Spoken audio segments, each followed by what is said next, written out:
I got my guy Wayne Breezie here. We've got a great show coming about you. We've got John Lynch's comments. The draft is in 2 days. I know my guy's attending. All after this. Stay tuned. Let's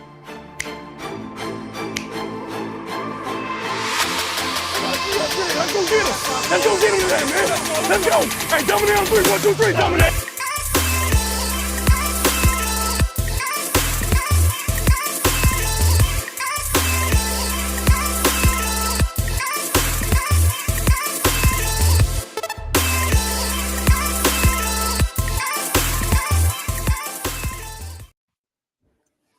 What's up, Wayne? How you doing, man?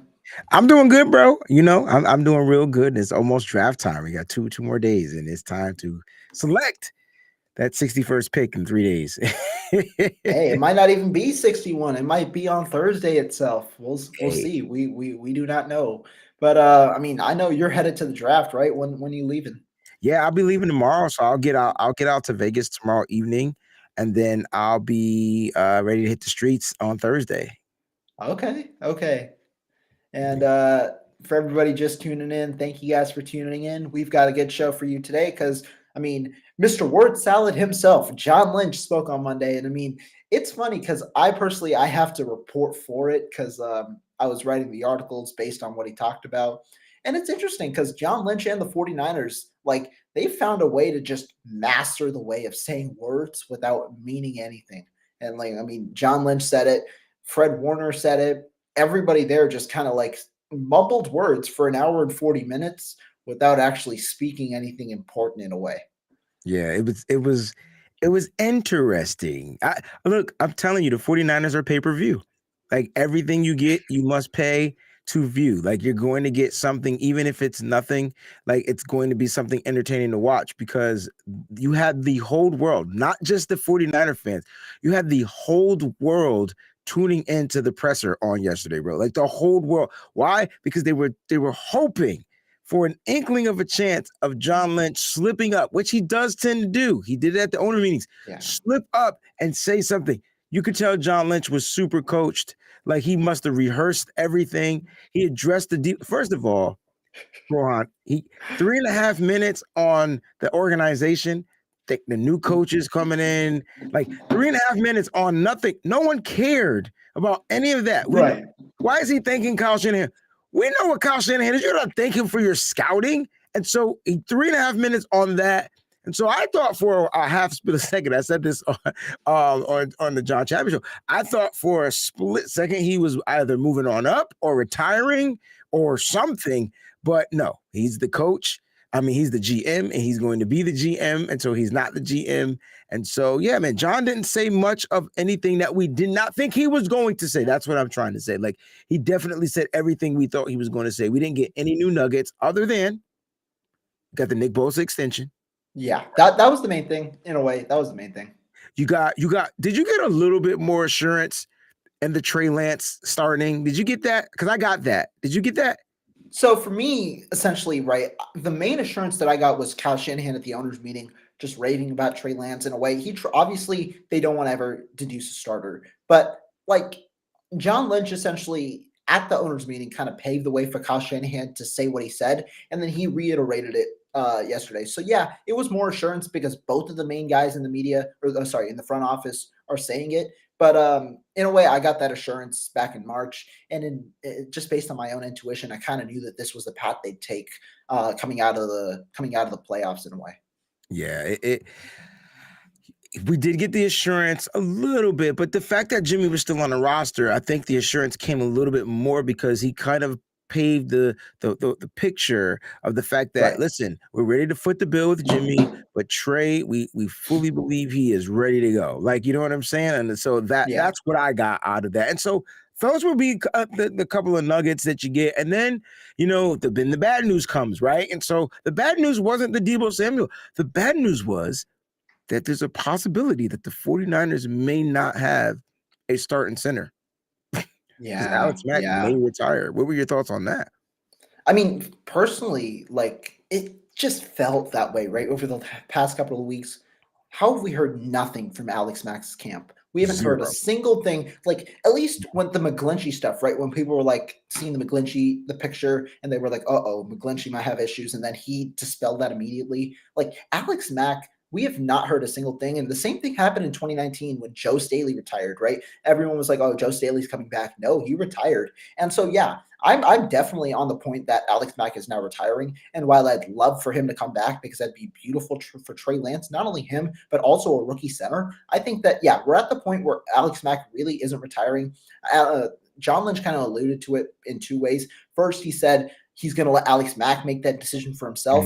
But we're at the point of the draft where the 49ers likely know that decision has already been made because they're going to, like, I think the way that the 49ers attack the draft is going to be very indicative. If they take a center or an interior offensive lineman within the first 3 rounds of the draft, I think that they are preparing to move on from Alex Mack in a way. And even if they aren't, I think it would be smart to anyway do it. But he not only did he say that Alex Mack would make the decision, he also brought up 2 players, Jake Brendel, who's been the backup center for the past couple of years, and Danny Brunskill. Exactly. He not only brought up that Danny Brunskill is a tough man to beat out at right guard where he started last year, but he also brought up the versatility to play center, which likely is going to be important this year because at this point, in my opinion, he's the starting center at this point. There you go. There you go. So I I feel like I've talked about that somewhere. I don't know if it was you on last week's show, but this was Daniel Brunskill. Like he makes sense to slide into the center spot. You got Jake Brendel that's here to back him up. You can still draft a guy, right? You don't have to really worry about getting Tyler Linderbaum or whoever. You can still draft the guy that could come in, that can kind of redshirt, understand, learn the nuances of playing center for Kyle Shanahan. And then you got Brunskill, who's the all-serviceable guy on the offensive line. This is why they value him. They don't value him that much, though, because they don't pay him a lot of money, but they definitely value who he is. And he's the one that signs to play with the Niners. So I'm not going to be mad at it. And maybe Brunskill's second go round after being like whipped into center shape, maybe he'll be better at it. Who knows? Yeah. And I don't necessarily think we should rule out the option of a J.C. Tretter. Obviously, the reason right now that we aren't in the mix, well, 2 reasons. One, compensatory formula takes place until May 3rd, and J.C. Tretter likely costs us a draft pick if we choose to sign him right now. And we've gained a lot of capital. It's very apparent that this regime cares a lot about the value that they get out of players. And so not only do we have that compensatory formula, but we also don't have the financials right now. But it appears veterans like J.C. Tretter aren't necessarily in a rush to sign deals.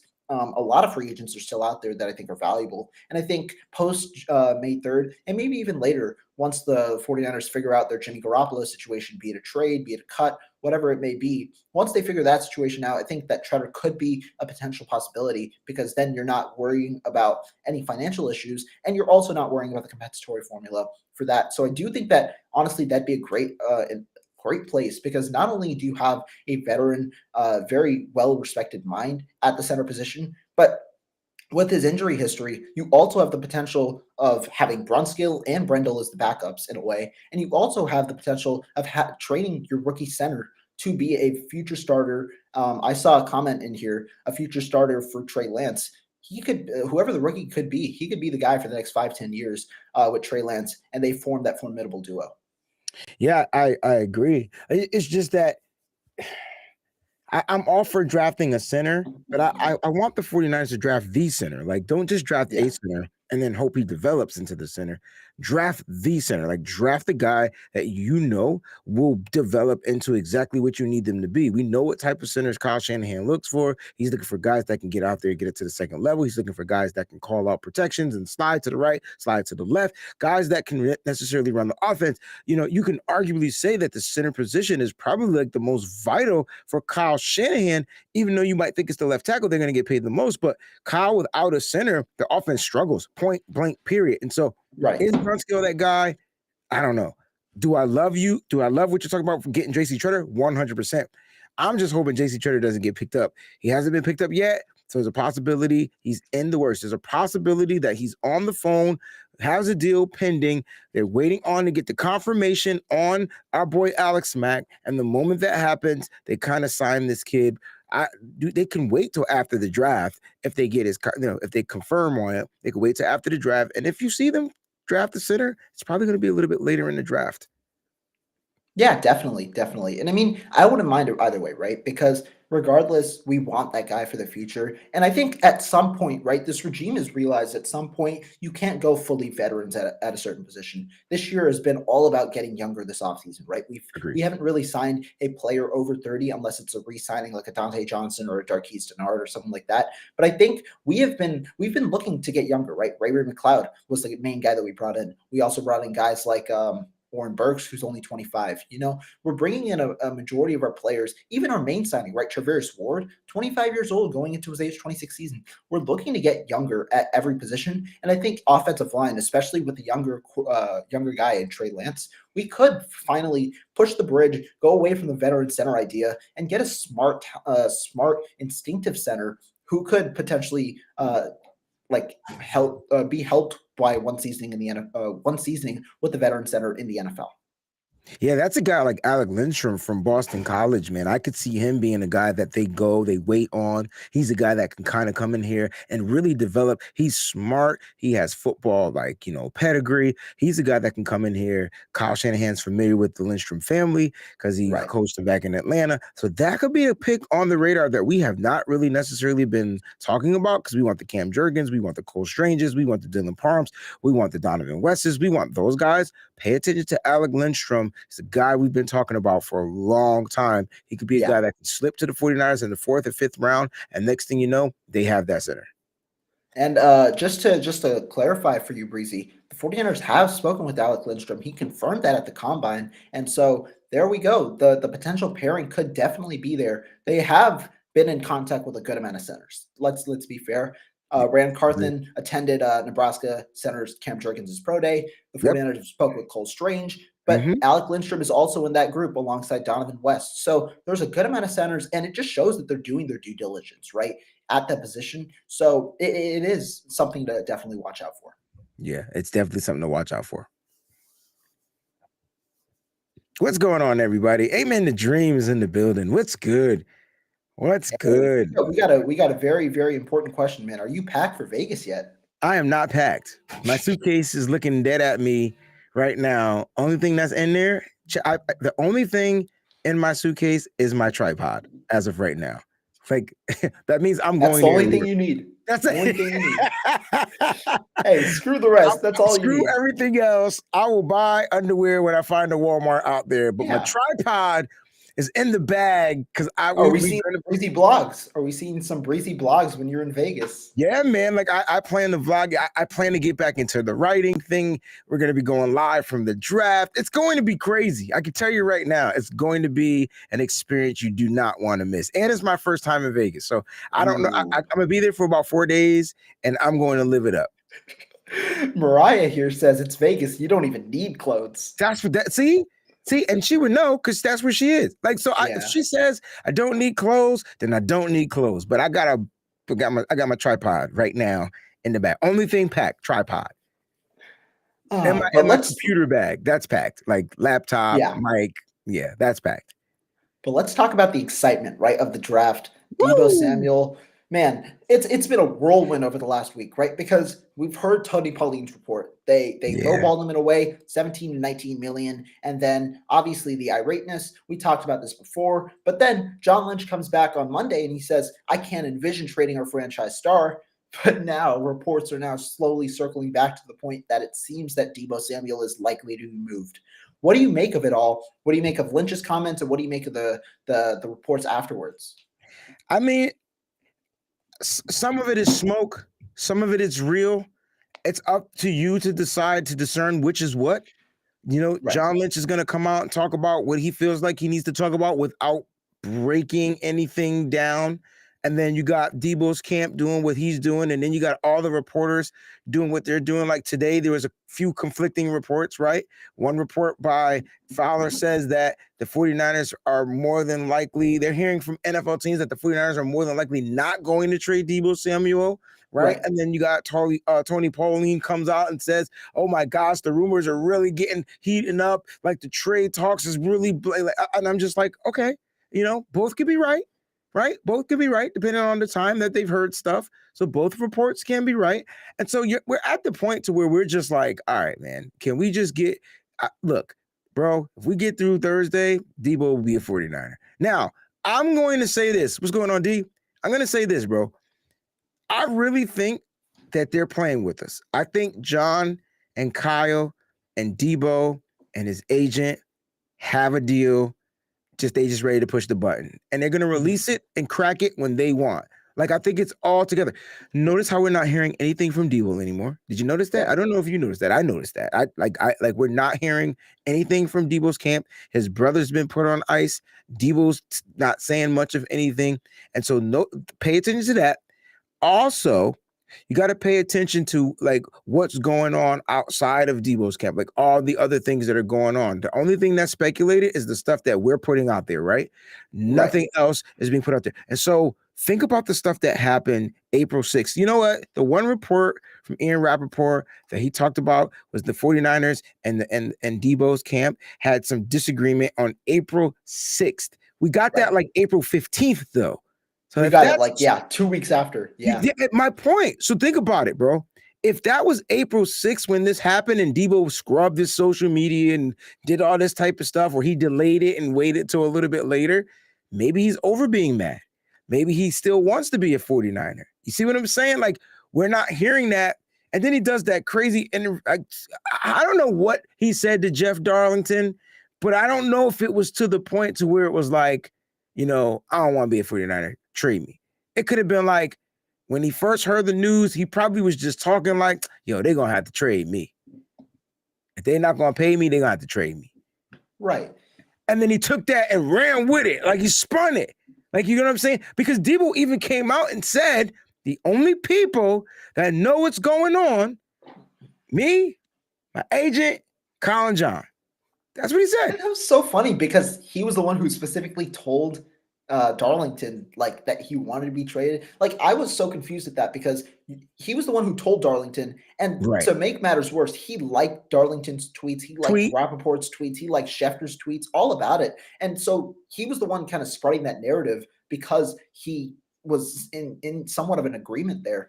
But the one thing when I think about the Debo situation, I wonder, right? Because in my opinion, I believe it's all about money. I believe the 49ers made him an offer that was too low. I know it might not be a formal offer. There's no such thing as a formal offer. If it's discussed that you're paying him certain money, in my opinion. But like the thing is, if Debo Samuel truly wants to get the most money, it's in his best interest to wait, right? If you sign a deal right now, the other players are going to get better deals just because they saw who set the market, and now that's the new barrier. It's not Hill anymore, it's Debo, right? And so if he's choosing to get a request a trade right now, get a trade done by the draft, and sign a contract by the draft, I feel like he's losing out on some money. And I'm wondering, is it really about the money then?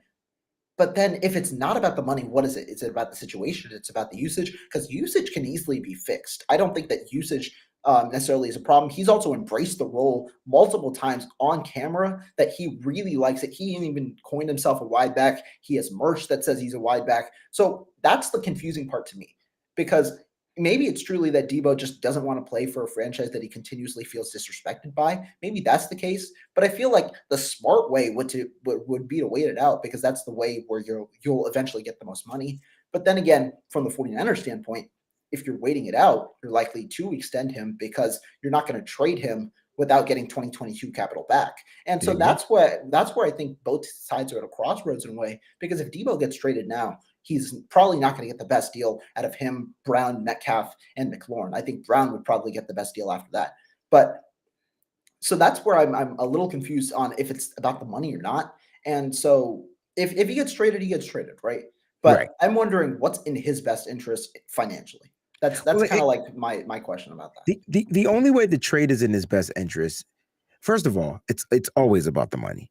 So you can factor in usage, location, all of that factors under the money. Right. Because if a person was going to pay me $100 million to play in Alaska, guess where I'm going to play? Alaska. Yeah, sure will. I'll do 40 nights and 40 days, wherever they got the sunlight. I will rock out in Alaska. I'm just saying, I guarantee you it's about the money. And it's not just necessarily the money, it's the guaranteed money. Yeah, I feel like the G word has to be in front of it, because the one thing that Debo does not have, and you know this, and I'm sure everybody watching the show knows this, but those that may not know this, he has zero guarantees. That means if he goes out there and plays on a $4 million contract and continues to play the way he plays football and gets injured, Debo will be zero out, like nothing. He won't get anything. And so because of that, because of him outperforming his contract in 2021, he's going to the table. And the one thing you forgot to mention, which I know you already know, when you talked about the other guys, it's hard when the other guys are represented by the same guy too. Like that's the toughest part. So Debo, Brown, and I know y'all not hearing anything from Metcalf, but don't y'all think for 1 second that cat not sitting back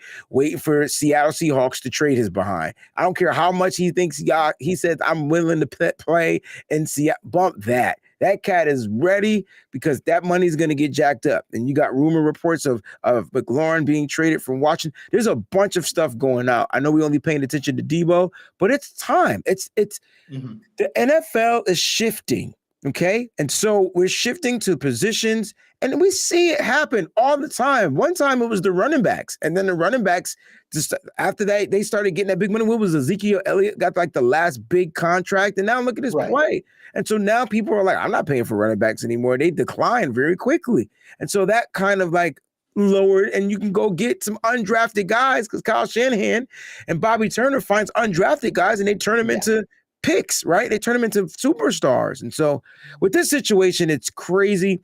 A lot of people saying he's gone. I get it. There's only a couple of ways Debo Samuel is gone. All right. First of all, the 49ers hold all the leverage in the situation. The only leverage Debo has is by scrubbing his social media account and trying to the power in a way, but not necessarily leverage. Exactly. Leverage. Exactly. And the only thing that's doing, what Debo thinks he's doing, is speeding up the process.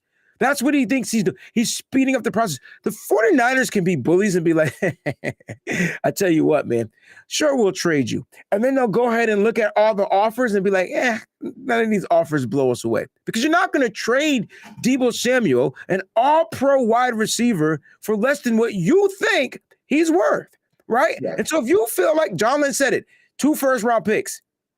So if you feel picks 29 and 30 are worth it, then you trade them to Kansas City. If you feel picks 16 and 19 are it, then you trade them to the Saints. If you feel 15 and 17, you trade them to the Eagles. You know what I'm saying? You don't trade them to the Packers for 22 and 28. That's something you probably don't want to do. I don't want to give Aaron Rodgers anything from the 49ers. They already got Matt LaFleur. That's all he gets, right? Yeah. And so you got to figure out, it comes down to what John, Kyle, and the organization feels that number is. You feel me? And so I particularly think the number is set high, and I don't think there's going to be a team that's going to come with that number. I just don't. I'm not trading him for pick 10, 38. Well, maybe Elijah Moore. That's different. The only thing about getting Elijah Moore is second-round pick, and then in the next year or so, if he outplays his contract, guess where we're going to be? In the same situation. I don't want to be here again. Because that's what happens. And the league, like I said, is shifting, man. The wide receivers are getting paid right now.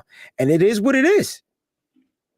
And that's actually a very good point you bring up, because in many of the mock drafts that I'm doing where I potentially trade Debo Samuel, there is one thing that I'm trying to do in all of those, and that is get 2 first-round picks. And I'm not saying get 2 first-round picks necessarily in a Debo deal, right? But if I'm dealing with the Jets and you get 10, 38, and maybe even 69, I am trading up from 38 to that first round spot, be it 20, 25, 27, 32, correct, because the Bills probably want to trade down to draft a running back at a reasonable spot.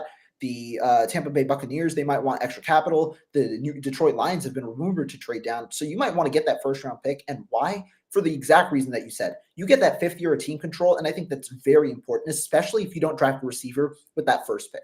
You know, if you draft maybe an edge or an interior offensive lineman with that first pick, like an Ikem Jermaine Johnson, whoever it may be, guess what? You want a receiver with 5 years of team control, especially because of the way that receivers are going, because there are 2 things in this receiver conundrum that we continuously see.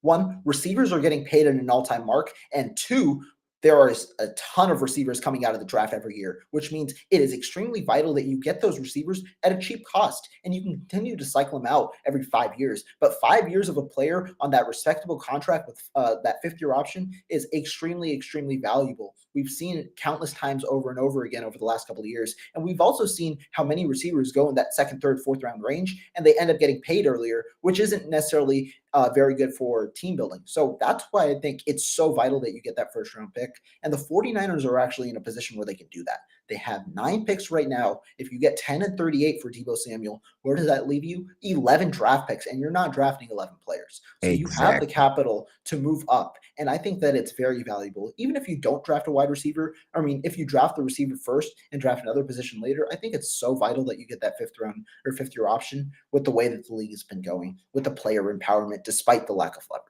There you go. And that's what you said, the player empowerment. Like that, the players in the league are starting to understand that they have the power, which is good. You want the players to have that, and you don't want them to, you don't want to see them get taken advantage of. But Deebo has zero power, right? Zero power. People keep saying, why can't he just play on his last year of the contract? Because he outperformed. It would be if Deebo didn't outperform it, I guarantee you he would go out there and play the last year of his contract. Why? Because he's trying to get a contract. If teams are saying, yo, I want Deebo, yo, did you see what he did? All pro. He added all pro to his name. That's what changes the whole game. That's like, you having a dope football card, but then you get like that super limited edition joint. Deebo's in the limited edition of the football cards right now. And he's going to probably continue to be that. I hear a lot of people say, oh, he's at his cap. He's at his ceiling. Huh? How's he at his ceiling? Somebody tell me how he's at his ceiling. I don't understand that. Deebo had a super productive year, right? He's progressed. I would say he had a phenomenal rookie season, all right? Unfortunately, they weren't factoring him in at the beginning of the year, and then they figured out how to use him, and then he ended up getting almost 1,000 yards as a receiver, okay? His sophomore year, he got injured. Then he had a down year, right? 300 plus yards or whatever, whatnot. And then he just said, I'm going to make up for it in year 3. You have to find a way to pay this guy, because at the end of the day, and this is what confuses me about the Niners, and I'm not saying that the Niners are doing anything wrong. This is the way the 49ers operate. We've seen it with this whole regime. We've seen it with Fred Warner. We've seen it with George Kittle, and you saw it with Trent Williams at the 25th hour. Can I remind y'all that Trent Williams was about to sign his name on the dotted line with the enemies, the Kansas City Chiefs. Exactly. Kyle Shanahan made a phone call, which is what I think will happen in this situation.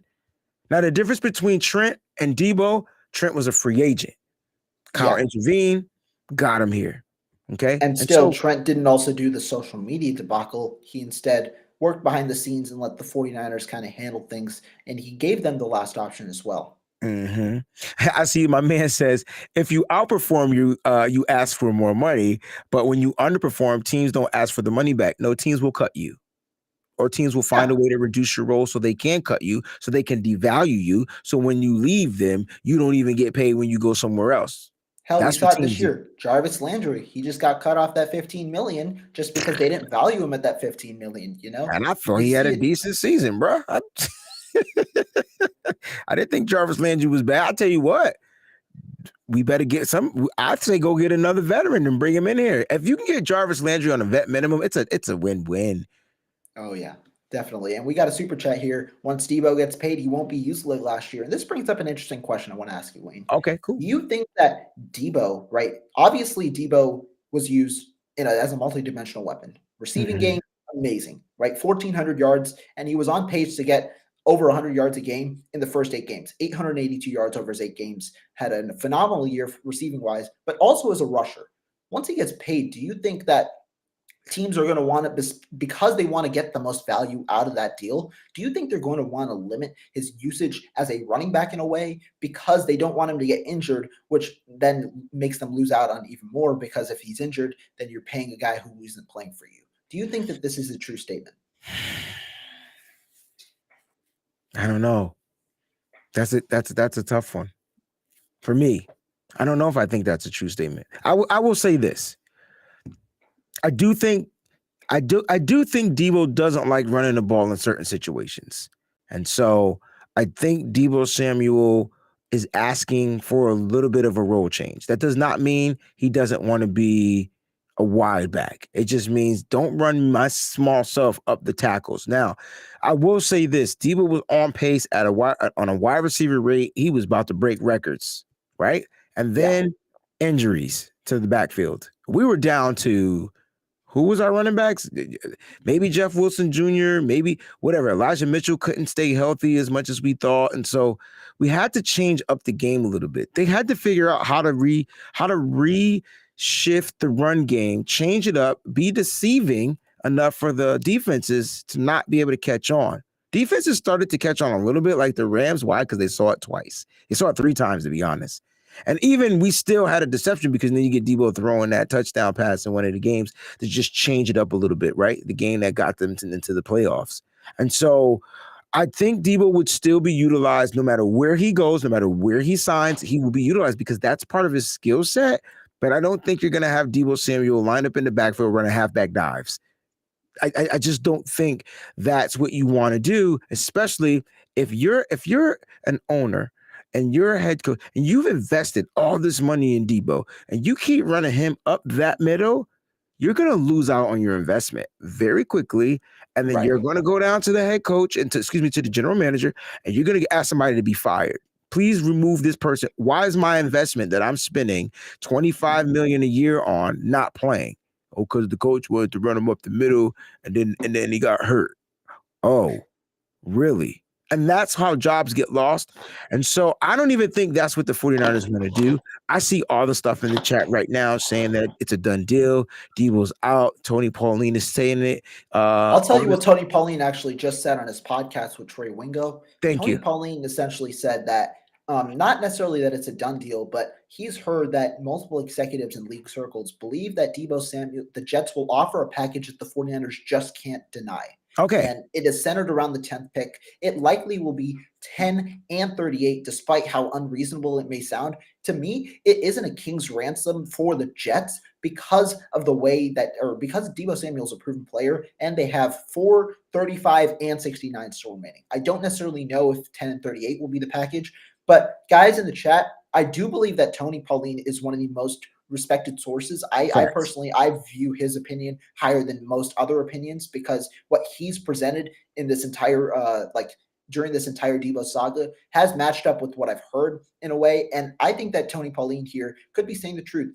Debo, he said that the trade might happen before the draft, on draft day, if at all. So I think that the Jets probably are in the best position to offer because they have the highest pick that is tradable. The Carolina Panthers, go ahead. I was going to say, and don't forget about the relationship. Guys, relationships matter. You never want to burn a bridge. You never burn a bridge. And friends are going to do friend solids. Okay? And so if the Jets are willing to give up 10, 38, and maybe a second that can possibly be, be a friend, I don't know. Like, there's ways that they can do stuff. They might get a first next season. And that would be your 2 firsts. Yeah, Jets definitely. And I mean, here, simple offseason, it's the 49ers. That's not going to happen if Jimmy Garoppolo was on the roster. Yeah. It's you know what, Master Sith 40? It's simply complicated every year. Mm-hmm. And I see a comment here. I could see Carolina get a Jimmy G. I saw a report today from David Newton of ESPN that Carolina might not get Jimmy G because they don't believe he's a massive upgrade. And I am like, Matt Rule, bro, you are going to get fired. If you think that, there is a real reason that you should get fired. And I understand not wanting $45 million in your goddamn quarterback room, but if you think that Jimmy Garoppolo is not a better player than Sam Darnold, who threw 13 interceptions, 9 touchdowns, has had a case of mono and got traded, you got finesse for that. You can't throw the mono at him, man. Young gentlemen get mono. It's like rites of passage or some junk like that. Listen. He didn't say that he was a worse player. He said that he doesn't see or feel like it's a massive upgrade. It might be an upgrade, but not massive. And that's something we need to talk about because Sam Darnold might suck, but Sam Darnold can get the ball down the field. He has a better arm than Jimmy Garoppolo. He might not have the mindset, but you know what Sam Darnold needs? He needs consistency and reps. Imagine if the 49ers gave up on Alex Smith after his 55 seasons with 55 different offensive coordinators, 55 different head coaches. And I know that I'm exaggerating, but finally, Jim Harbaugh was the one that got it right. But it took a lot of people. Imagine if the 49ers moved on from him after going through that. And it wasn't until Harbaugh to where Alex Smith even showed an inkling of being good. Like, you get what I'm saying? I don't know if that's before your time, but all those other years, Alex Smith looked like a dud, bro. I'm telling you. And it necessarily wasn't just his fault. It was the fact that, he had like 5 different offensive coordinators, 5 different head coaches, and finally someone owned in on his skill set, Jim Harbaugh, and said, look, I can get you to win. And then he got hurt, unfortunately, and then Harbaugh put his guy in, and it was a never look back. Sam Darnold is trash. He's dookie. He's garbage. He's not better than Jimmy, but he's also, I don't think Jimmy is a massive upgrade because the way people view Jimmy, the way other teams view Jimmy is real. The way we view Jimmy, we talk all the trash and shit about Jimmy Garoppolo, but then we try to put him on a pedestal because we don't want him anymore. It don't work like that. These other teams see the same doo-doo that we be seeing in Jimmy. So they might feel like, I'm not going to take on his contract, give him $25 million, pay Darnold $20 million. I don't think they want to do that. And so that's why I say that's why I think he used the words massive upgrade. No, that's a very fair point. And I actually agree with you there. I think Garoppolo as a quarterback, I think is better than Samuel, but Garoppolo with his $27.5 million contract, I don't necessarily think that's an upgrade over to Sam Darnold, just because you're paying a quarterback room the most in the entire NFL if you have both on the roster at $45 million to get average to below average quarterback play. And I don't think that that's sustainable if you're trying to build a roster, because you're right. That move could definitely backfire, right? If that doesn't pan out, then it's another year wasted for a team that has a lot of young talent, right? You have DJ Moore, you have Robbie Anderson, who might get cut, we don't know, but you have DJ Moore, you have Brian Burns, you have this young talent, and you have a roster that's trying to get better, and you aren't doing that. And I wonder, right, the one thing that the Carolina Panthers are kind of indicating at is they might draft a quarterback. I don't know. Gosh. First of all, it makes sense though, right? Trade down. Like they have 6 and then they have 137 in this draft. If you're going to draft a quarterback, do not do it. Trade back, you mean? Go backwards. So give up the 6th pick. Okay. Yeah, because I think honestly, if you want to draft a quarterback, this draft obviously isn't the case. But Matt Rule might look at it as the case, because when you draft a quarterback, what happens? Your window gets extended because now your future isn't reliant on the quarterback you have now. It's on the quarterback that you have in the future. Yeah. Same with Kyle Shanahan, right? Whatever happened this year, he wasn't getting fired. Not a chance, because his future rides on Trey Lance. And if you're going to draft a first-round quarterback, then you're tasked to develop that first-round quarterback into a good deal. That's why Adam Gase stayed as long as he did, because his task was developing Sam Darnold, which ultimately didn't work out. So yeah, it does matter. But the one thing that I'll say about Sam Darnold, you're talking about consistency. He's not getting that this year. They fired Joe Brady last year, who was his offensive coordinator. They fired him midseason. I don't necessarily know why is that case, but now he's going into another year with a new offensive coordinator. So he's not really primed for success. And so that's why I'm wondering, how valuable is it to continue playing him if you're not going to give him the best option to succeed? Do you want a proven quarterback instead, who obviously is less limited in a way in terms of his throwing ability, but he'll provide you more consistency because he's a little more accurate? But I think you hit the nail on the head about the draft, right? And so if the rumor is that they're going to look to get a quarterback, then they keep Sam Darnold at that $19 million, which is guaranteed no matter what. Just like we got to pay McGlinchey $11 million. That's that 5th-year option. They picked it up. They're going to pay him the money, right? You bring in the young guy. You already know Sam Darnold's going to be trash. You get another first-round pick next year, and now you compare something. So if you get a guy like Malik Willis or Ritter or whoever their quarterbacks are, I don't know who. I've not looked at any quarterbacks in this draft because we clearly don't need one, so I can care less. But for Carolina, this might be a smart move for Matt, simply because he can get his guy His clock will start once he starts playing his guy. He can still play on this little Sam Darnold, and what you get from Sam Darnold is what you get. If you get 10 wins, cool. If you get 5 wins, cool. It doesn't matter. And I guarantee you they're not going to want that because they're going to want another first-round pick next year when they could build with this particular guy. And they got to figure out how they're going to sign Brian Burns. And so I'm hearing that he is going to be moved because they have to decide if they're going to pay him or pay somebody else. So it's crazy in Carolina. The reason why we're talking about it is because someone mentioned Jimmy Garoppolo. I just don't see Jimmy there. I will see Jimmy somewhere. This is wrong. I can't say this, but I'm going to say it. Knocking on wood, if a quarterback gets hurt, I guarantee you the phone lines will be picking up and the 49ers will have the best quarterback waiting in reserve. You won't see Jimmy take the field. Why? Got to keep him healthy. Okay. And so, what up there it is, 49er media. There we go. His 5th-year option was picked up today. But that doesn't absolve them of contract negotiations. It does not absolve it, but it gives them time. And we have a super chat here, 10th and 38th to get him out of here. If we get more, bye. What do you think about that? I'm not high on. I don't know why is everyone all right? Minus the social tactics, why does everybody want to move so quickly on Deebo Samuel? I'm curious to know why. Is it because of the return? Because if so, that's legit. But if it's because your butt hurt because he removed his stuff from social media or he said that he wants to be traded, like, guys, this is real life. Like, you know what I'm saying? And so at the end of the day, a man got to feed his family. You know what I'm saying? And this ain't even just about money. This is just about stuff being told. I think on the show last night, I talked about a guy named Colin Kaepernick, and they extended him and signed him. But you know what they promised Colin Kaepernick, bro? We're going to keep this guy. We're going to keep this guy. We're going to keep this guy. That guy's going to be there. And then what ended up happening? His whole offensive line was gone, except for Joe Staley. Kaepernick ended up getting injured, and his career went kaput. Like football, like kaput.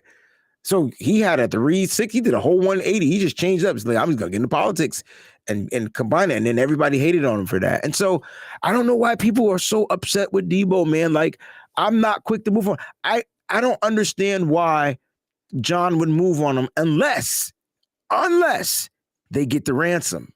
And I don't think 10 and 38 is the ransom, bro. I just don't. It's not a ransom.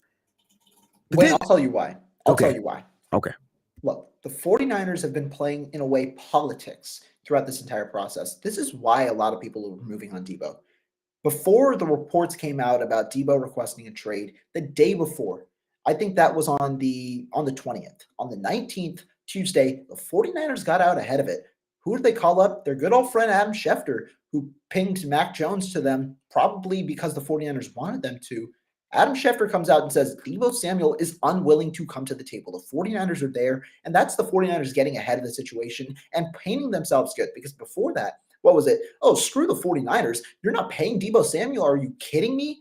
And then what after that, what happens? Oh my God, Deebo Samuel don't want to be here. Right, get out of here. That's kind of how the narrative just changed. Ian Rappaport goes out the next day. He kind of confirms that story in a way, and that after the trade request, Deebo Samuel has been unwilling to come to the table. The 49ers do want to pay him, and they're interested. And all these reports come out, right?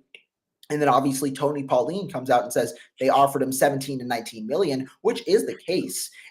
But instead, what are people running with? Oh, Deebo Samuel doesn't want to be here. And so that's why we got to ship him. And that's why I think a lot of fans are like, the media kind of misguides a lot of fans, right? Because while Deebo Samuel is using the media to his advantage, the 49ers are doing the exact same thing to get ahead of the story. Because guess what? If they end up moving Deebo Samuel, and if it's not for the King's ransom that they ask for, well, guess what? They have a way to save face. Oh, Deebo Samuel didn't want to be here. We were at the table, like these reports showed, and guess what? He didn't want to be here, so we decided it is best in our organization's move to uphold the culture and move him for players that wanted to be here and for that draft capital. And I mean, that story also holds, but also the fact that John Lynch comes out and says, guys, we don't envision a scenario in moving Deebo. Guess what that does?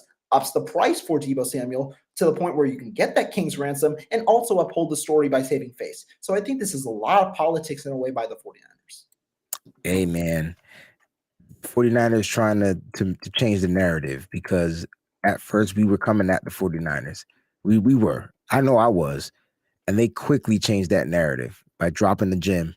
out there. So I actually like that take. That's a really good take. That's a hot take. That's a really good one.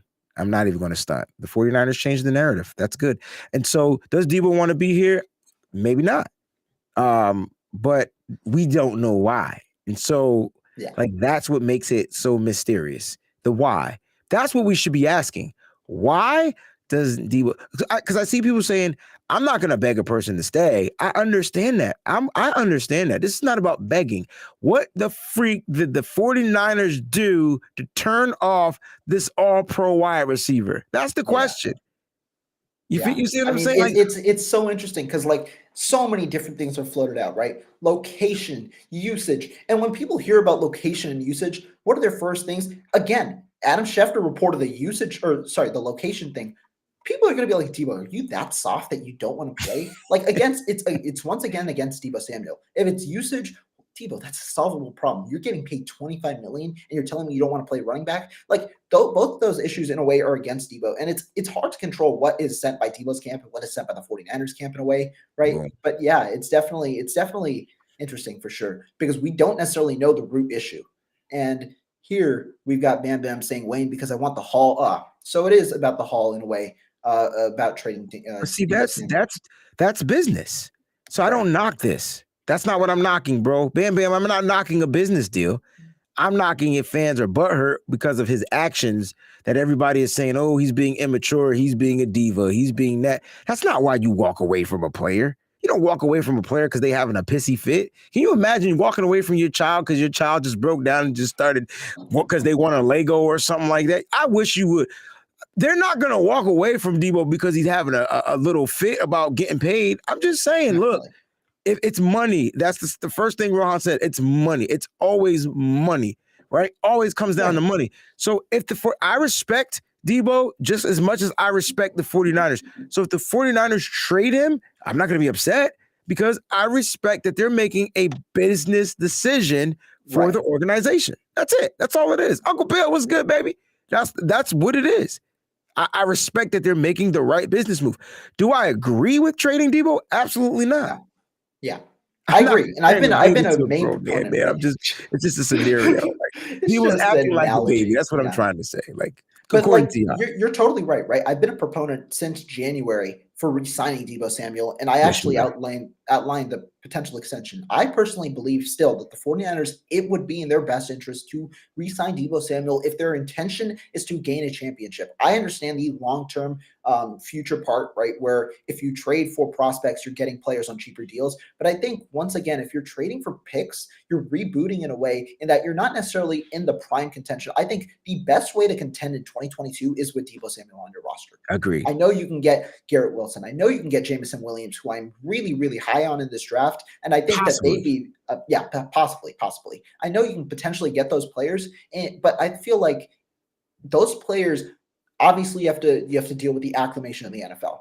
I know people like Jamar Chase have blown up. Justin Jefferson has blown up in their rookie years, but you can't expect that from every single receiver. And I think that, like, if you're solely looking to contend at a year where a lot of teams are getting worse and worse, the Rams don't have draft capital this year. Their first pick is at 104. And a lot of people overlook the fact that the reason the Rams are really good this year or every year is because they draft well every year. Well, this year, they don't necessarily have the capacity to do so because their first pick is at 104 in a class where the best, the cream of the crop is from 25 to 120.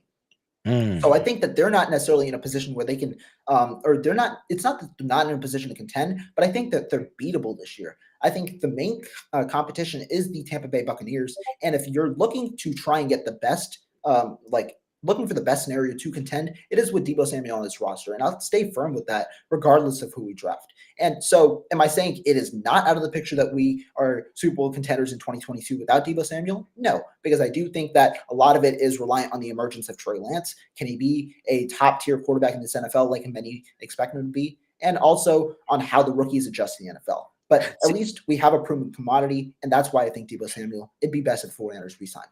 And I agree with that because why put the pressure on this young kid to come in here and be a top-tier quarterback in year two when he didn't get any reps in year one, barely. And so now you're telling him to come in year two, take all the reps, be missing the best weapon.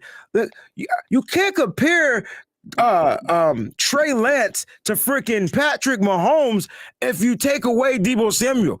They didn't take away Tyreek Hill, and Patrick Mahomes went berserk. But you're taking away the best weapon, and don't get it twisted. I definitely think Brandon Ayuk is going to do his thing. This is not about Brandon Ayuk. This is about Brandon Ayuk now seeing double coverage, bracket coverage, guy over the top, like everything. Right. And now you're going to say, Ray, go out there and be Debo. Juwan Jennings, go out there and do that. Like, no, that's not what you want. You want the best out there on the field. Now, I get the fact that people want to move on because they feel like he might be damaging the team or doing damage. He's not doing anything detrimental to the San Francisco 49ers organization. Nothing. All he's doing is trying to find a way to keep his brand what his brand is. That's it. And whatever, it's not like he's defaming the team in any kind of way. He's not even talking about the team. Actually, he removed the stuff from the team from his personal stuff. That's all he did. That's it. Mm-hmm. That's it. It's a simple gesture. Some might not like it, and I respect it. But at the end of the day, Debo's doing nothing to hurt the team. And just think about it. If Debo was doing this, why all these other teams want Debo? If he's that bad of a character of a person, why do the Jets want him? Why do the Lions want him? Exactly. Why does Green Bay want him? Why do teams want him? Ask yourself that question. Get back to me, answer me. You can send it to my DMs. I just want to know why they want a bad character guy if he's that bad. Doesn't make any sense.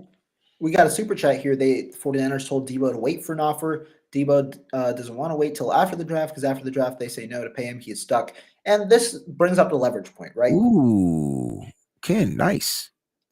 Yeah, it brings up the leverage point, and it's very true, right? The 49ers hold the cards. If they don't want to trade him, guess what? They can just say, play on your rookie deal. We franchise tag you next year. And then after that, we can figure out, do you want to get traded or what? Because they hold control. They hold at least 2 years of team control over Deebo Samuel. And I think it is valuable, right? Even if, while I don't necessarily like it from a player perspective, having him on the roster, despite being on his contract, $25 million contract or his $4 million contract, ultimately puts the 49ers in the best position to contend in 2022.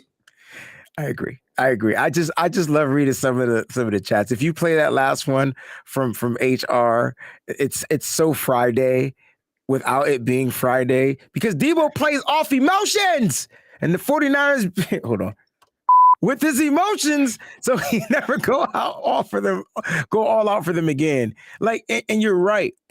And so that's what happened. Look, if I took a stab at this, Debo was hurt.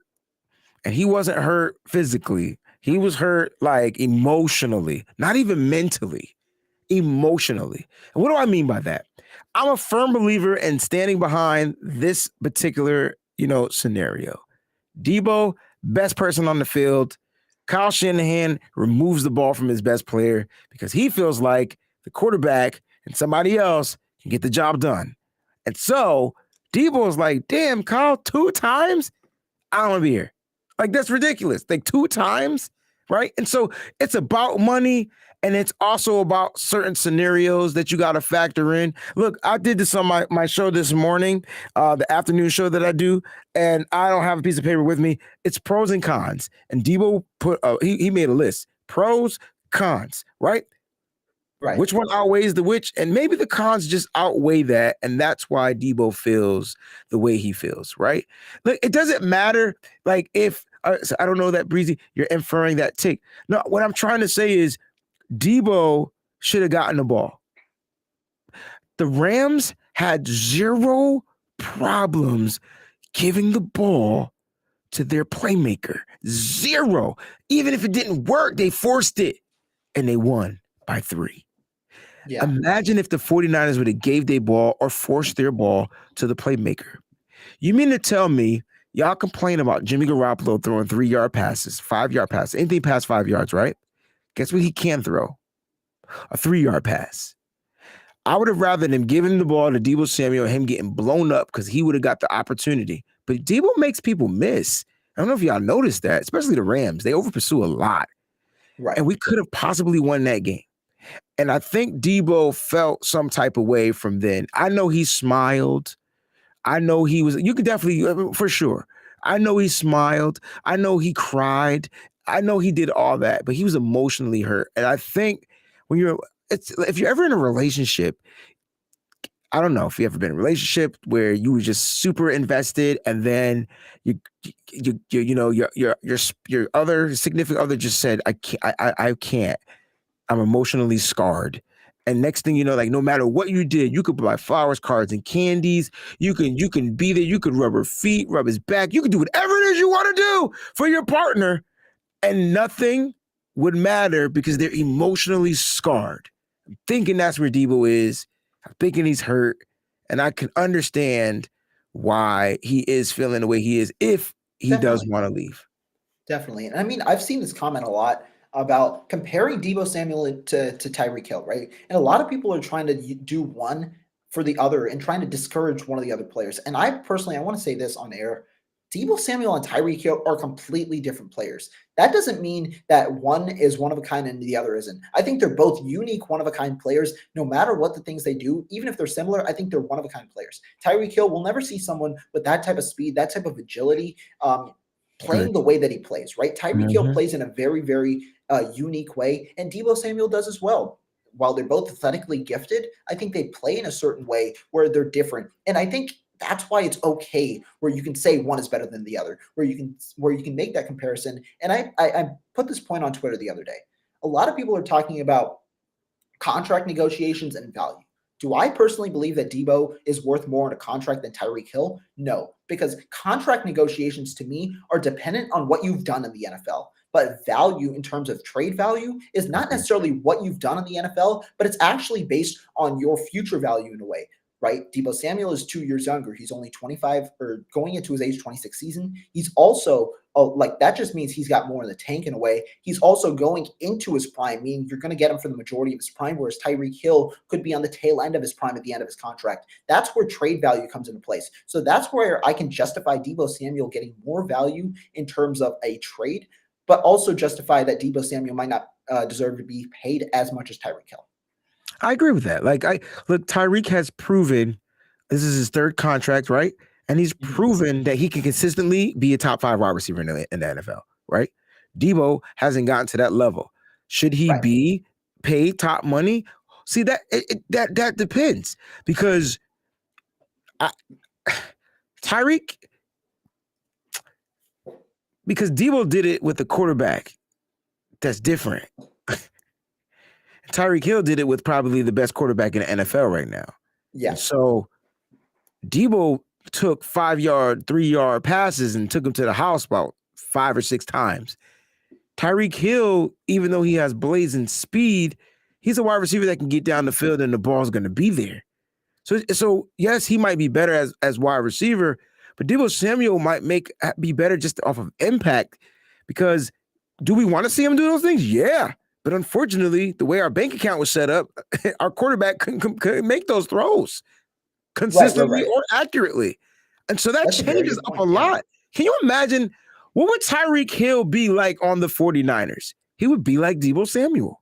It'd be interesting. And like the thing is, right, the one part about quarterback dependency that is important is the reason that we value Tyreek Hill so much is because we've gotten to see his full arsenal of moves, right? Tyreek Hill, we've gotten to see how he can excel as a deep threat. We've gotten to see how his abilities are in the deep threat, in the intermediate part, and the short part of the field. Whereas Debo Samuel, we've only gotten to really see him as a short and intermediate type of route runner, right? I think that Debo Samuel, honestly, is a underrated receiver. And that's crazy to say because I think a lot of people this year have been saying that Debo Samuel is overrated as a receiver because Brandon Ayuk is a better receiver. And I give all props in the world to Brandon Ayuk. But I think Debo Samuel, he hasn't been utilized in a way that has he's been utilized in a way that has masked some of his capabilities. I think he's got a lot more in the tank if he can be put in a place that utilizes all 3 facets of the field. Because Debo Samuel has the ability to make those catches. We've seen him make contested catches. We've seen him, he can run deep. He's got the speed to run deep. And he also has the speed to be used after the catch. So I think that if you can use him in all 3 facets of the league or of the game, and he can be put in that place with certain quarterbacks if he gets traded, I think that would only up his value. And that's where I'm a little shaky, right? On how can you approach a contract negotiation? Because in that case, you're banking on future value. What you necessarily haven't seen with Debo Samuel, but you're confident that he can do. And I think that also should be put into a place when you're paying him. I agree 100%. Listen, the Debo thing is going to get worked out one way or another. Either he's going to be a 49er or he isn't, and we're going to continue to support our team just as much. Let's get to this draft because I'm looking forward to the draft. I see people want to know. Jesus Christ, my King wants to know who's my draft crush. Look, I have a draft crush like at every position. Like I really do. So I feel that definitely. yeah, like that's kind of if you want to do that exercise, we could do that. Like if you want to go through every position, let's do it. Except for quarterback. Like I'm really not paying. Let's skip the quarterback and then let's go after that. All right, so running back. Let's start with the running back. So my draft crush at the running back is Ty Chandler out of North Carolina. 4.3 speed, good pass catcher out of the backfield, had over 1,000 yards in rushing, about 200 yards, almost 300 yards in receiving. I can't remember off the top of my head, but I don't think he had any drops.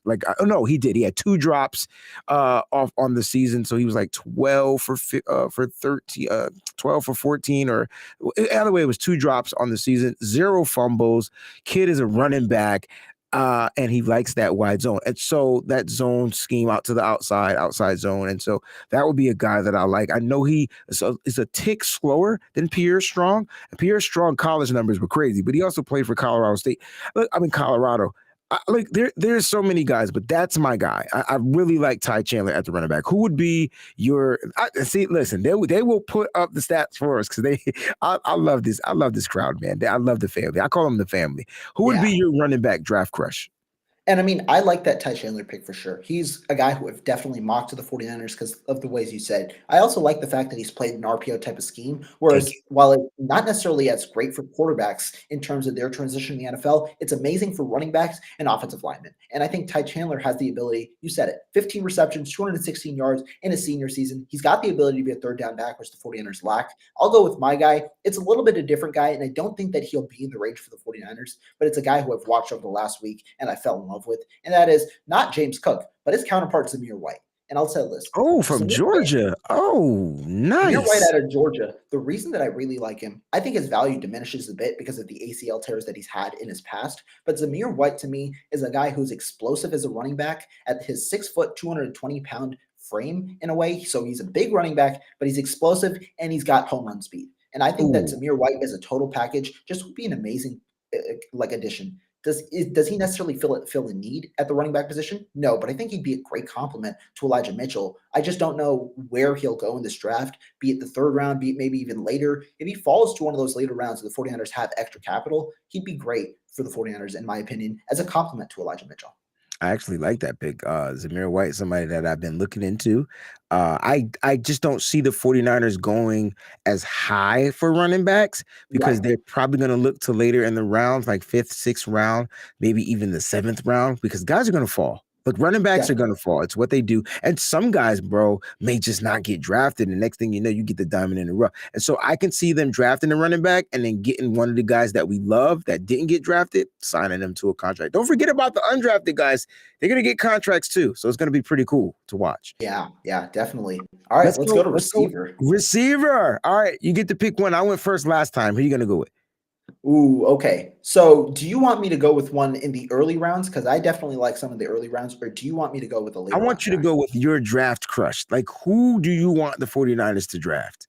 All right. So I'll say 2 in this space because there's so many. And I think the 49ers, it's in 2 different scenarios. Okay. Obviously, if the 49ers trade Deebo Samuel, there is one guy that I want at the top of the board, and that is that kid out of Alabama with that speed. Jameson Williams. I love him. I've been watching Jameson Williams over the last week, and I am just amazed. I got to ask you this question. Don't be mad because it's a question. Go for it. Why is it, or why come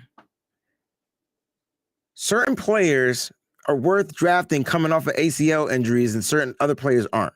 So I just want to know, because if I pick this guy, this would be a Trent Baalke pick. But since you're picking the guy, people love it. They're like, yeah, let's go get him. I don't get it. I don't get it. Like, help me out, because I know a guy with. Go ahead. Yeah. So let me say this. I think that there are certain players where when you draft a player off the ACL tear, it's scary.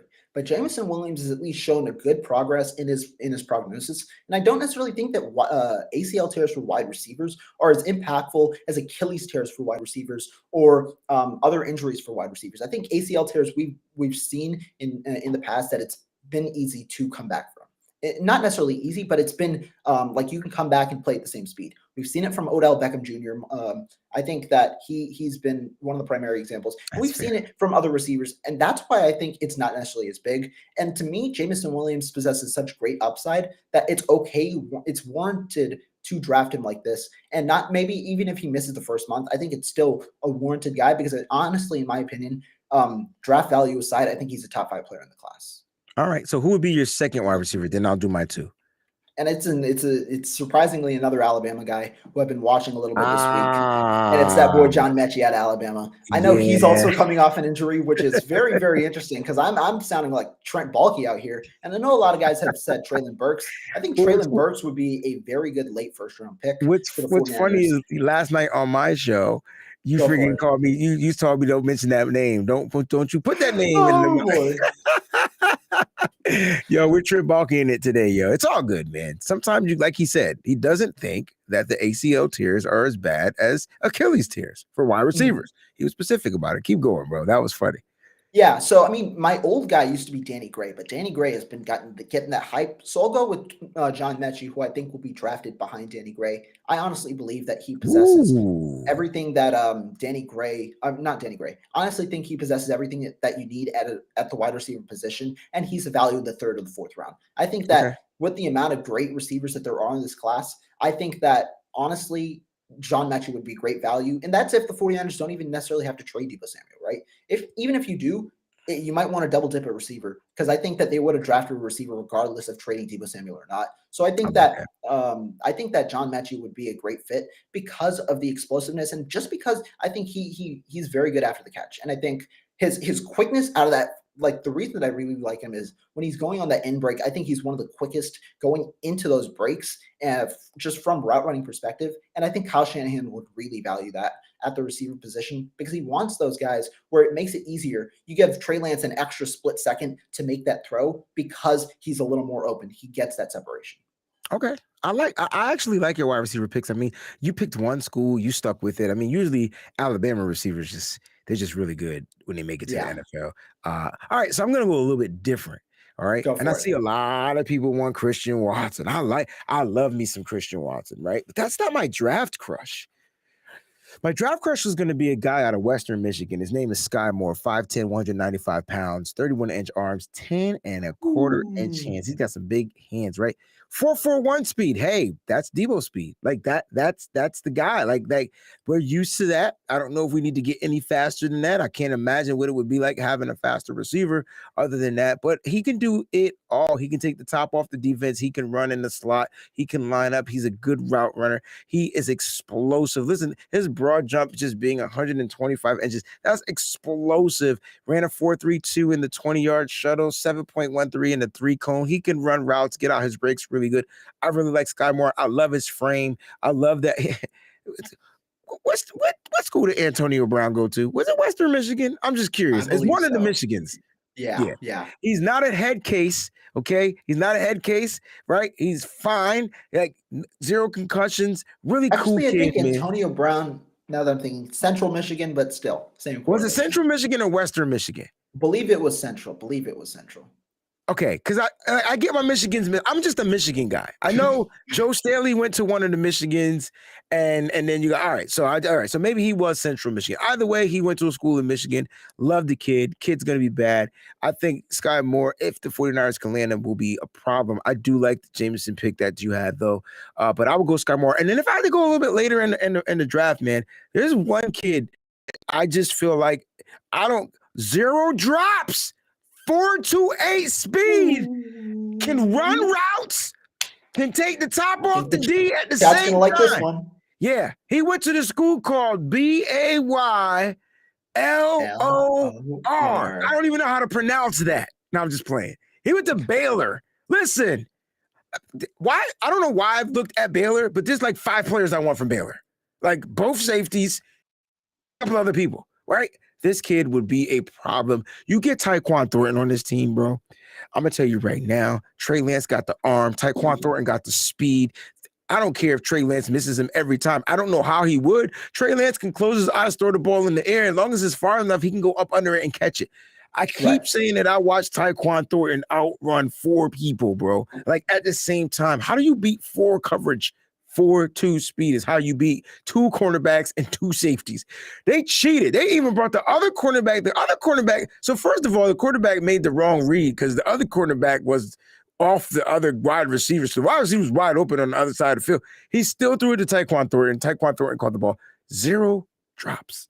0 drops. For a deep ball receiver, that's tough because that means you're throwing it to him, makes contested catches. He would be a steal for the 49ers if they can get him in round 4 or 5. Steal. Don't know why he would go that far down. Not sure. He doesn't have any off the field issues that I know of. But yeah, those are my 2 wide receiver crushes. All right, then we'll move on to the offensive line. Who are maybe 2 that you like at the offensive line position? It can be Dylan Parham, Okay. and I don't think we need to draft a tackle. I don't know why. I just don't feel like it. But Yeah, Dylan I feel the Parham, same way in a way. Yeah. yeah, and Cam Jurgens, man. I'm a fan of beef jerky, man. I think Cam Jurgens can come in here, learn the center position. I hope Alex Max gives us 1 more year. I know it doesn't seem like he is, but if he can give us 1 more year and you draft Cam Jurgens, we will have a center for at least 10 to 12 years. Yeah, I think both of those are very good picks. Cam Jurgens especially is a guy who I really like. Parham provides like amazing flexibility on the offensive line because he's athletic and he's big. He's he's bigger than Jurgens, right? At 310-ish, Yes. maybe 10 pounds bigger, but he's also got the athleticism, which is very important. Shout out to Brad because Brad comped him as a right now, not a draft type of person, but a right now Laken Tomlinson, Dylan Parham. Ooh, consistency. Mm-hmm. I'll go, since you took one of my guys in Cam Jurgens, I'll go in a different route. And my guy is another center in a way, and that's Cole Strange out of Chattanooga. I think he's another good player in that kind of 3rd round range where the 49ers could get a day 1 starter at the position in the 3rd round. And I don't necessarily even think you have to play him day 1, right? But Cole Strange, 6'5", about 307, also can play guard, which is important because the 49ers, we don't know who's going to play at which position at this moment. So I think that that's valuable that you can play guard as well. But that's my guy for now. I think that he could be a very solid player in the draft. And I think he's got a pretty high floor, maybe not as high of a ceiling as other players like Cam Jurgens, but I do think that his floor is definitely pretty respectable. That's spot on. Let's go with the tight end position, right? So we got the offensive line. Let's solidify the offensive line with the tight end. Give me 1. Don't give me 2. Give me 1 tight end.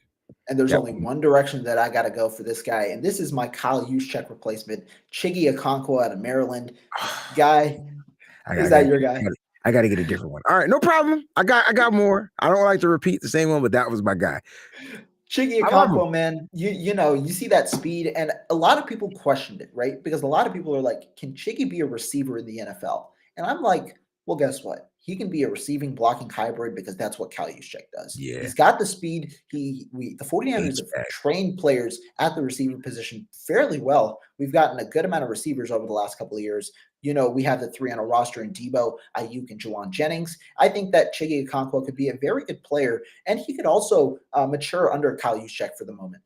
Chiggy Okonkwo, I think, has the ability to flex out as a tight end in terms of blocking, but he also has the ability to be a fullback because he's got the athleticism, but he's also got the strength at his frame. So I think that Chiggy Okonkwo could be a very solid round 4, round 5 pick for the 49ers at the position where, again, it could be a futuristic type of pick where they're looking forward to 2023.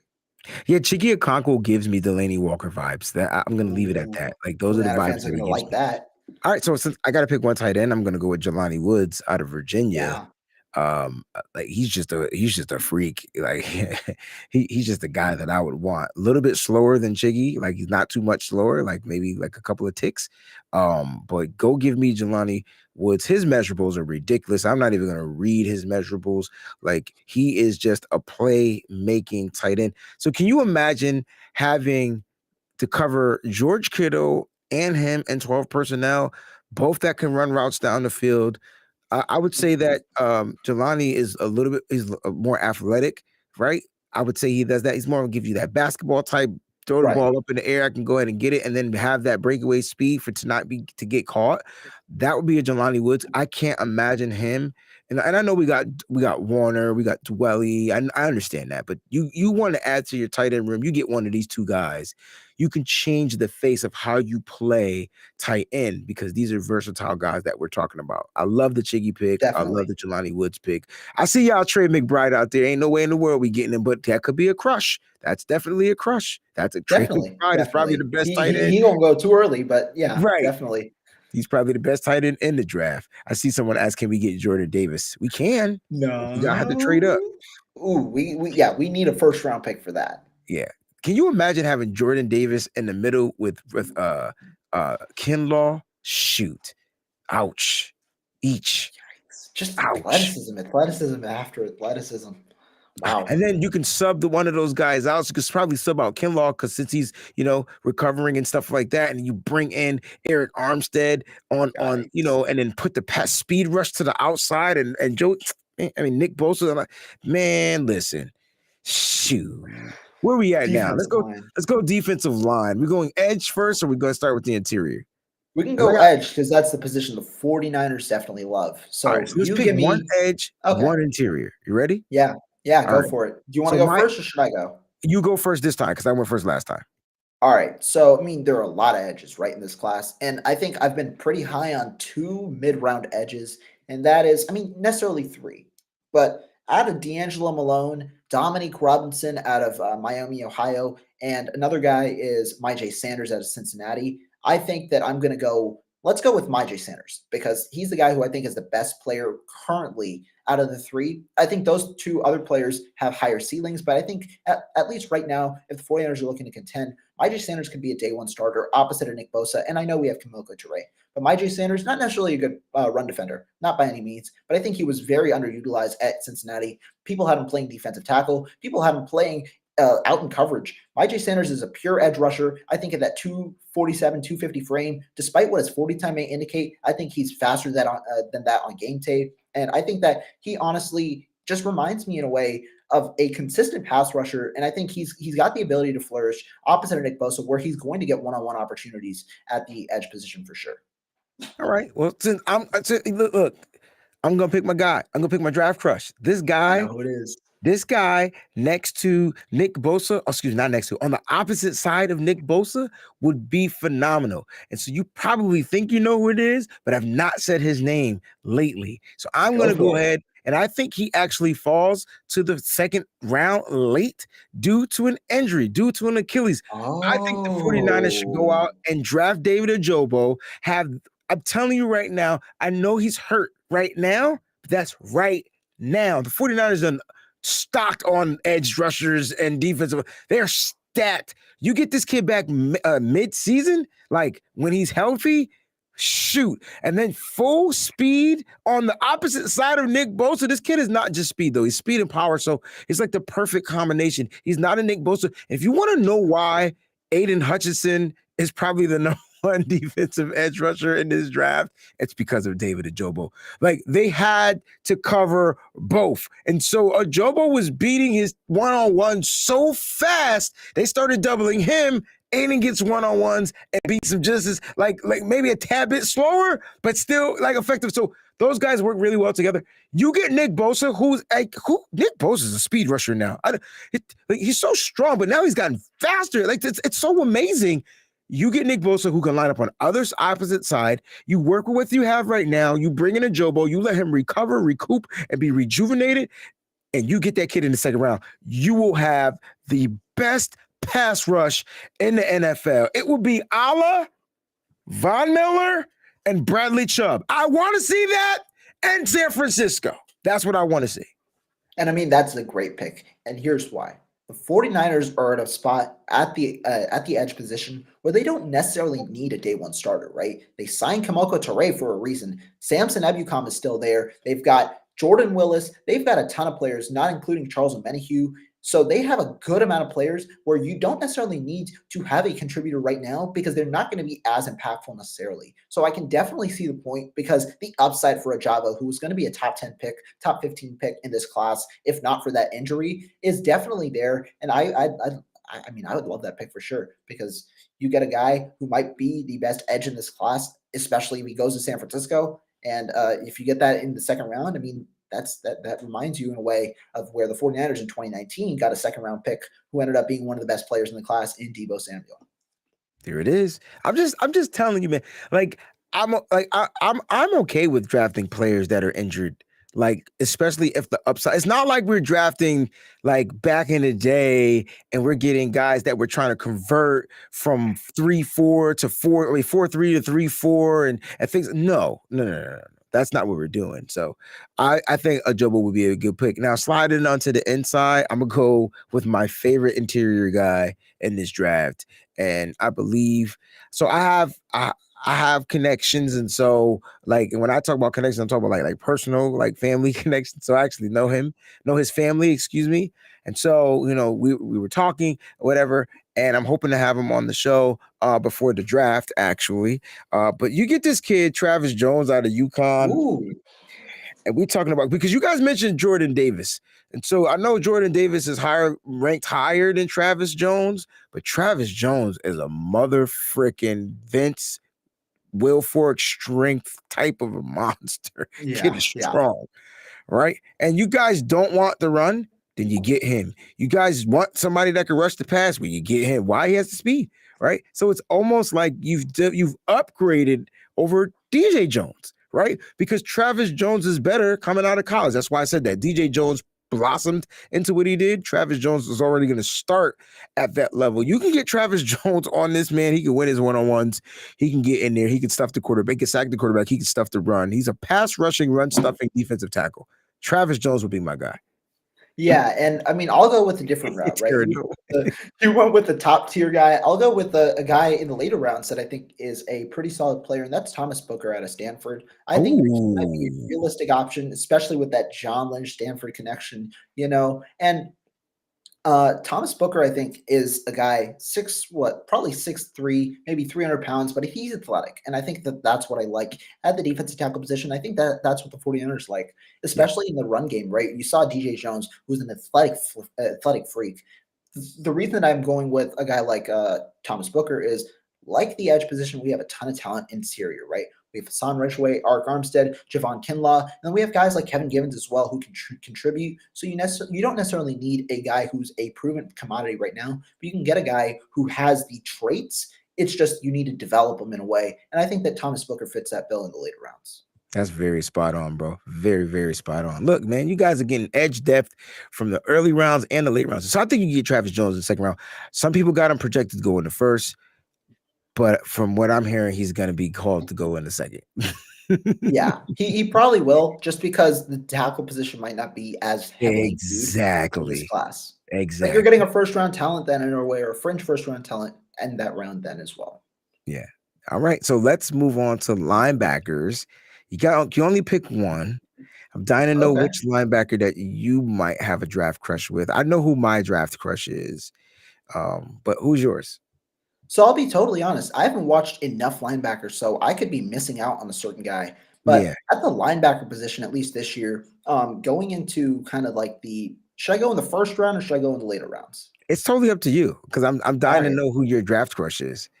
All right. So maybe if we go earlier, I think a guy who people projected that second round, but could have the upside of his fellow teammate, that's Nakobe Dean out of Georgia. I'm sorry, not Nakobe Dean. Quay Walker out of Georgia. Quay Walker, whose teammate is Nakobe Dean. I honestly think Quay Walker could end up being better than Nakobe Dean in this draft. I think Quay Walker has the upside. He's another athlete, one of the better linebackers against the run, I think. And I think at 240 pounds, you have a burlier frame, like most linebackers, but you also have the speed when you have Quay Walker. And I think that he's got a pretty good tackling habit from what I've watched. So I think that Quay Walker, if you want that guy, where in the middle rounds where you're looking for a good tackler, a good guy against the run. I know that not many teams kind of like that prototypical type of linebacker. They like the coverage players nowadays, but the traditional type of linebacker, I think Quay Walker fits that bill and would be good value in the late second round. Love the pick. Because of our linebacking core that we currently have, I feel like we have three linebackers that are great against the run. And so I'm going to go out there and get the greatest linebacker. I feel like that's going to be in coverage. And so that particular linebacker, and the only reason why is because when when you have certain positions out there on the field, so when you're out there in nickel position, you already know you're going to be back there to cover. They're probably not going to run depending on the formation that's out there. They're probably going to have a wide receiver, such and such and such. And so you want a linebacker that can cover. That's something that makes Isaiah Simmons and something special. Like, you know, when he plays for Arizona, something that makes him special. He has the speed to cover, right? And so my favorite linebacker, my draft crush, I'm going to go all the way to the state of Pennsylvania, to the school of Penn State, and I'm going to get Brandon Smith. Smaller kid, fast kid, coverage. His thing is coverage. He probably sucks at tackling in the run, but that doesn't mean he will suck when he gets to the pros. Why? Because he's going to be in a linebacking room with Fred Warner and those guys. And so I think they'll get him into shape. They'll get him to bulk up a little bit more, but he has the speed to cover. He can even like play in the box, play like he can cover. Like, and so I would like to see that that level added to the 49ers. So now you have 4 linebackers. You have a coverage linebacker. You can use the special packages. Dre Greenlaw, to me, in my opinion, is a better coverage linebacker than oh my gosh, Al-Shaair. But Al-Shaair probably might be the better overall linebacker out of the two. But now you're going to bring in another specialist. And I think the 49ers need to add more specialists to their team. Why? Because they get beat on certain things because they're just out of alignment, right? They don't have the right player or personnel on the field. All right. He can't cover. Yeah. You're asking me, can he cover like one? He's a better coverage linebacker than Fred Warner. Like his specialty is coverage. I feel like he's a safety, but he's not. Not big enough to play safety, but he covers. He's a really good coverage guy. All right, man, let's go to safeties. I'll guess this is my turn to go first. Yeah, your turn. Go for it. Let's do 2 safeties. Let's pick one early and one late. All right. I'm good with that. All right. So my early safety is I'm not gonna say Kyle Hamilton because he's just out of our reach, right? Right. It's Jaquan Brisker.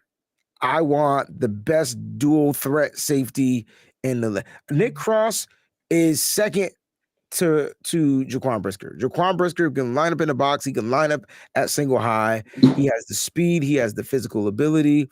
That's the guy that I want. Jaquan Brisker out of Penn State.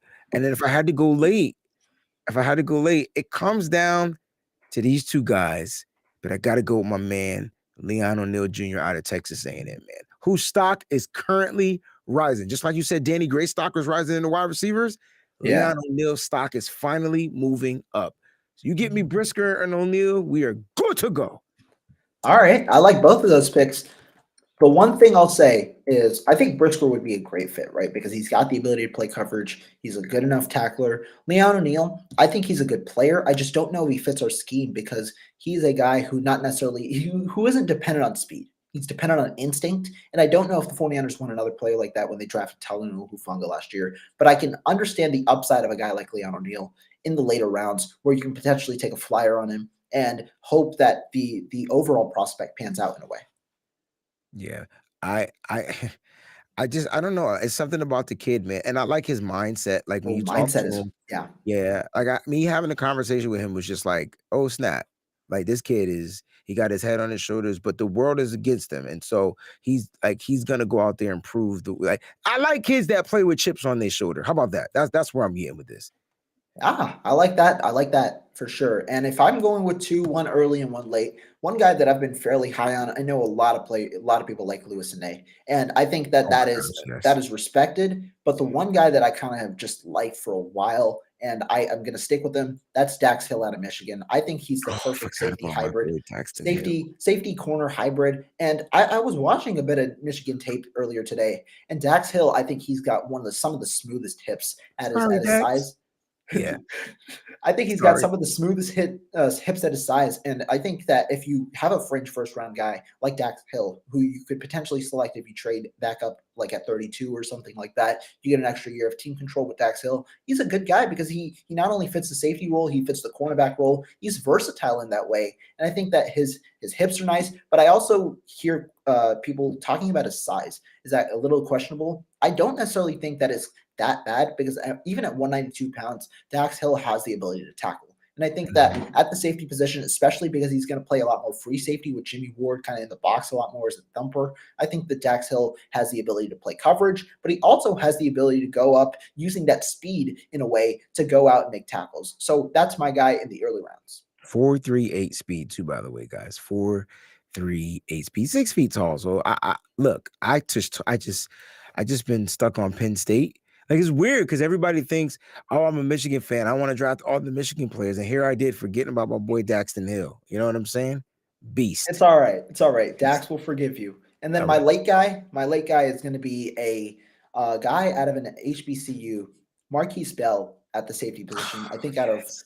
Florida. I believe Florida A&M is the Yep, school's that's it. name. That's it. Six, FAM. You. yeah, but 6'2", pretty good height weight combo at 6'2" or 6', 212. He's fast as well. Ran a 4.4 140 at the Shrine Bowl. I think that he's a good project in a way where you have this prototypical size, have the prototypical speed. You kind of have to improve on the technique in a way. Necessarily, I think his hips. You got to improve a little bit, but I think that with the speed that he has, I think he can be a starting caliber safety in the NFL in a couple of years. I also think that he is a fairly solid tackler and he's aggressive, and that's what I like out of my safeties. And I think that Marquise Bell fits that bill. My guy Marco Martinez put me on. He was on him very early, and I think that Marquise Bell could be a good late round pick. Yeah, I agree. And speaking of HBCU players, there's a couple of guys, prospects, defensive edge rushers that I got a chance to interview on the show, Ooh, and you might want to check them out. My man EJ Labaz, all right, dope player, man, out of Adams State. And then there's my man Michael Badajoe, man, who went to the alma mater of Michael Strahan. What he ain't got a chance to like meet with Michael Strahan. What a story he had. Those are two guys that I would not look past. Shout out to the HBCU schools. Obviously, Jackson State is the school because Deion Prime is down there and he's producing some players. I'm supposed to be interviewing another player tomorrow. But listen, they are producing some players, man. So don't overlook those guys. And we're talking to the people out there in the NFL draft. I liked Kirby. But Kirby's a single high guy, and 49ers like versatile guys. definitely. I love Kirby. He's probably the best single high safety in my opinion in his draft. He can only play single high. That's Yeah. it. So let's Well, go to the he's cornerback position in a way, or cornerback. you finish up. But Well, I was just gonna say he's not the best single high because I feel like that's still Kyle Hamilton, but he plays. Oh, he's really good at single high. That's my man Kirby Joseph out of Illinois. All right, let's get to these cornerbacks. We can wrap this up, man. Cornerbacks. I think you get to go first. all right. And I mean, you might have this guy, but he's a guy who I know 49ers fans really, really like. But I can't lie. I'm super enamored with him when I watch his tape. And that's Marcus Jones out of Houston. Oh, I think Marcus Jones, in my opinion, would be if he had ideal size, he could be a fringe first round pick in this class. I think love that the only thing that is dropping him to the second or third round is his size. But I honestly don't care about it because to me, he plays bigger than he acts. And that reminds me in a way of K1 Williams. When I look at Marcus Jones, I think that in a way he looks small, but he's got legit speed. I think at the cornerback position, some people knack him for his lack of deep coverage. I honestly thought he played well. I looked specifically at the SMU game where he played against Danny Gray, and straight on burners, when Danny Gray was running straight go routes, Marcus Jones kept up fairly well. So obviously, you have concerns about the speed with bigger receivers in the NFL, but I think that Marcus Jones's tackling ability is fairly good. He has good acceleration so that when he goes in space to tackle players, I think that he has the ability to make that tackle despite his size. The one concern that I have with Marcus Jones is that because of the frame, he plays off a bit, not necessarily always in press, giving some room to receivers underneath. But in the NFL, especially in zone coverage schemes, people are okay with that. And I think that the rest of his abilities, especially his closing speed, kind of makes him a complete guy. And I'm not even talking about the part that I like the most, which is the return ability, because I think special teams is so valuable. And I think that would take off some of the responsibility from Ray Ruben McCloud, letting them focus on their respective things. Marcus Jones with kick returns, Ray Ruben McCloud with punt returns, hoping to potentially ease the fumble concerns with both players at those positions because they're focusing on one specific thing, not both. Yeah, I think Marcus Jones. So that's my crush, right? But I like that you picked him. You said all the really good things about him. I don't think it's his size that's causing him to fall deep in the draft. I think the fact that he's still The recovering from injuries? his shoulder surgery. Yeah, Yeah. shoulder surgeries. I think that's what's causing him to hinder a little bit. But there goes Ken Martin because he can't wait for Breezy to talk. So there's Ken, my boy Ken. So my draft crush would be my man Zion McCollum out of Sam Houston State. Man, look, I know we don't need another outside guy. But you bring him in, he immediately goes to number 2. And I love Ambry Thomas. So somebody's got to get converted to that nickelback position. And Hot take. There we go. I can't imagine having Zion and freaking Charvarius Ward on the outsides with a rotation of Ambry Thomas, Deommodore Lenoir, and Emmanuel Mosley on the inside. And here's the thing. I'm all for drafting an outside cornerback because for some reason, our team, cornerbacks, seem to get dinged up a lot for some reason. It's so I'd true. I'd rather have great talent on the outside and rotate. And so that way, let's God forbid, like, you know, Sam Houston or Ward, something happens. Guess who can rotate right to the outside? Ambry Thomas, Deommodore Lenoir, Emmanuel Mosley. Like those guys can rotate. So that's what I'm seeing, man. I like our draft crushes. We didn't write any of this down, but I'm hoping somebody wrote it down for us so we can put it out. Yeah, definitely. I mean, I like it because it's on the spot. We didn't think of doing this today, but it's a great segment to end today's show. And I mean, we covered all the positions. So for all of you in the chat, thank you guys, all 54 of you. Thank you guys for tuning in. It's amazing getting to interact with you guys and seeing your own draft crushes as compared to ours. Breezy as usual. I forgot about Smoke Monday. Yeah. Ooh, that's a nice late safety for sure. But Breezy, I mean, good luck at the draft. I know you're going to have a blast. Thank you for coming on today. It is 10 o'clock your time, so I'm sure you gotta get headed out, trying to get some food for sure. But be sure before we stop, be sure to shout out your socials. Everybody go make sure you guys go subscribe to Breezy. Thank you for coming on. Great show, and we'll see you next Tuesday, man.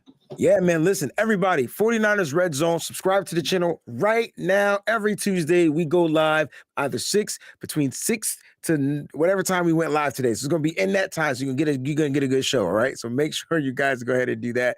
All right. And Wayne Breezie, man, listen. Shout out to everybody out there that supports the channel, the Wayne Breezie channel. I appreciate it. We do a Nitty Gritty Niners show. That is my 49ers show for that. I will be doing a Wayne Breezie show coming up very soon at the beginning of the season. So it'll be more sports coverage and things like that. But shout out to everybody. Shout out to my co-hosts. Shout out to like my mom, my dad, my family. I'm just playing. I love everybody. Thanks for watching. Rohan, he got drafted. Yo, right? I was about to give the speech. You're supposed to cue the music. Right? Listen, love you guys, man. Appreciate y'all, man. We'll see y'all when we see y'all, man, next week.